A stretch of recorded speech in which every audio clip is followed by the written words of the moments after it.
Assalamualaikum warahmatullahi wabarakatuh.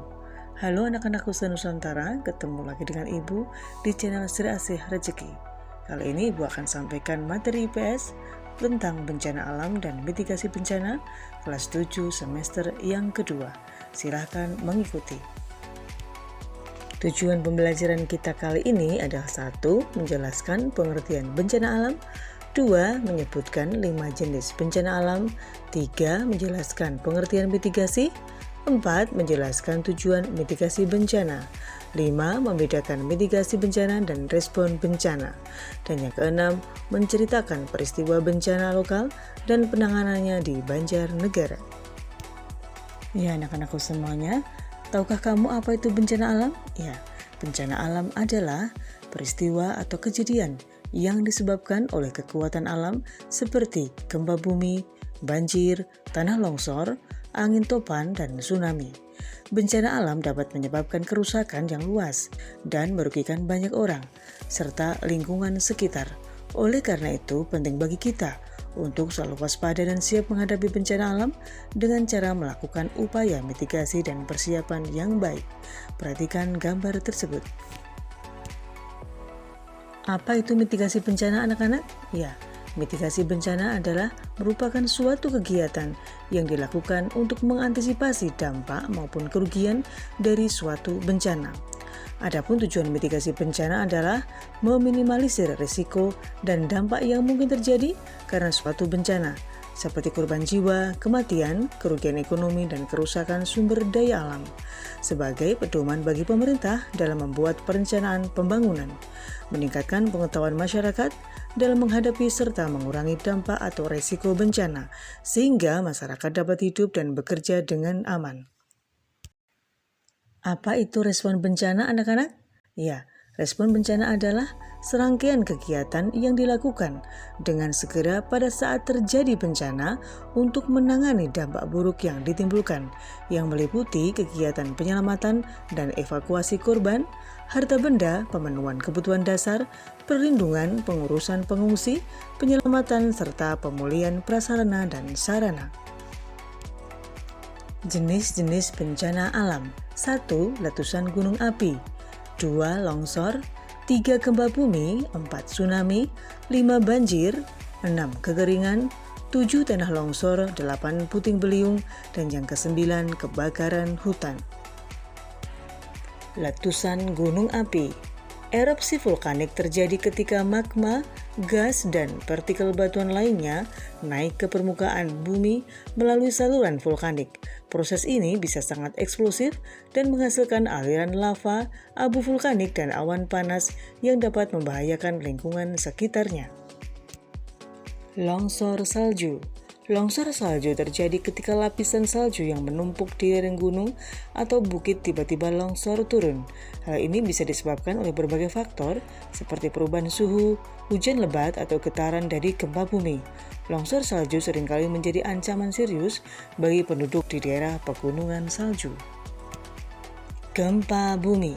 Gempa bumi adalah getaran yang terjadi di permukaan bumi akibat pelepasan energi dari dalam kerak bumi. Energinya dapat menyebabkan goncangan yang dirasakan oleh manusia dan merusak bangunan serta infrastruktur. Gempa bumi dapat disebabkan oleh pergerakan lempeng tektonik, aktivitas gunung berapi, atau aktivitas manusia seperti pengeboran minyak dan gas bumi. Tsunami. Tsunami adalah gelombang besar yang disebabkan oleh gempa bumi di dasar laut. Tsunami seringkali menjadi bencana alam yang mematikan dan merusak karena dapat menyebabkan banjir besar dan kerusakan parah di pesisir pantai. Banjir bandang.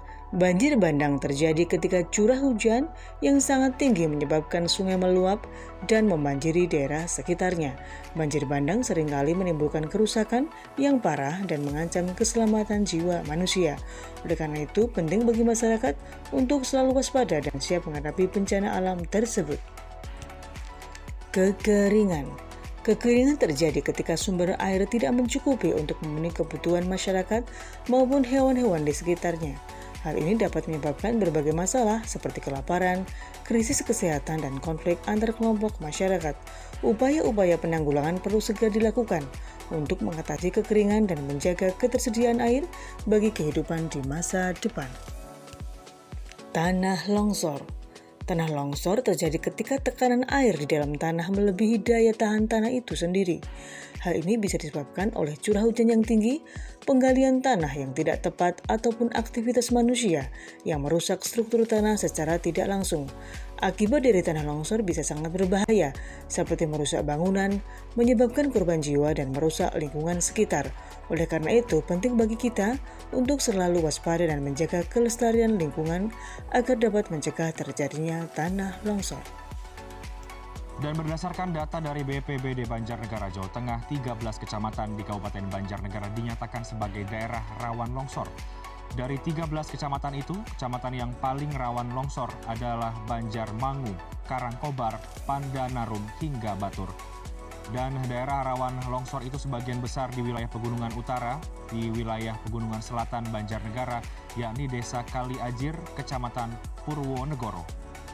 Kepala Badan Geologi Kementerian Energi dan Sumber Daya Mineral Surwono mengatakan Kabupaten Banjarnegara masuk dalam kategori daerah rawan merah atau rawan longsor. Lokasi tanah yang subur dan juga curah hujan yang tinggi menjadi salah satu penyebabnya. Wilayah dengan kategori merah akan selamanya rawan longsor. Kebakaran hutan. Kebakaran hutan adalah sebuah bencana alam yang sering terjadi akibat ulah manusia maupun faktor alam seperti cuaca panas dan angin kencang. Kebakaran hutan dapat menyebabkan kerugian besar baik secara ekonomi maupun lingkungan. Di kawah Sikidang. Nah ini hutan terbakar ini. Hutan di kawasan wisata Kawah Sikidang, Dieng, Kabupaten Banjarnegara, Jawa Tengah terbakar. Peristiwa ini sempat membuat para wisatawan panik. Diduga kebakaran terjadi karena ulah wisatawan yang membuang puntung rokok sembarangan. Api berhasil diatasi oleh petugas SAR gabungan dengan cara manual dan menggunakan alat seadanya. Harsono, Kompas TV, Banjarnegara, Jawa Tengah. Apakah kita bisa mencegah terjadinya bencana alam, anak-anak?